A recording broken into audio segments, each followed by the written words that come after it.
আমার সন্দেহ আছে তাদের মেন্টাল স্বাস্থ্য মানে মানসিক স্বাস্থ্য নিয়ে আমার সমস্যা আছে। যারা শাকিব খানের মুভি দেখে জি, এই ধরনের কথা কি আপনি বলতে পারেন?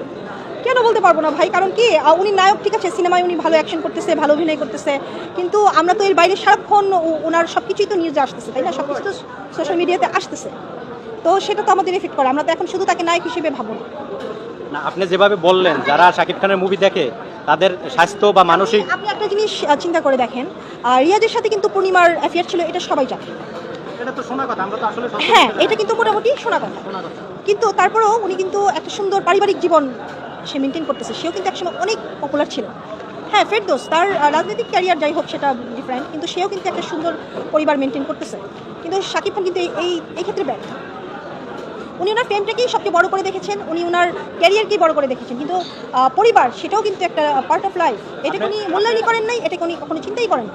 আচ্ছা, আপনি নিশুর ওয়াইফকে দেখছেন? ও কবে বিয়ে করছে এটা জানেন? হ্যাঁ, নিশুর ওয়াইফকে দেখেছি আমি, কয়জন দর্শক জানেন? ফেসবুকে দেখেছি অথবা টিভিতে দেখেছি, কিন্তু সামনাসামনি এখনো দেখা হয়নি।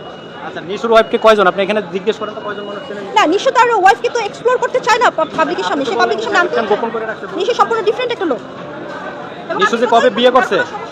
না, নিশু যে কবে বিয়ে করছে শাকিব খানের কোনো কম্পেয়ারই হয় না, কারণ নিশোর যে অভিনয় দক্ষতা, নিশোর মধ্যে যে একটা স্ট্রেংথ, এটা তো অন্য কোনো নায়কের মধ্যে আমি দেখি না, এবং তার মধ্যে যে স্মার্টনেস, এটি তো অনেক বড় একটা ব্যাপার।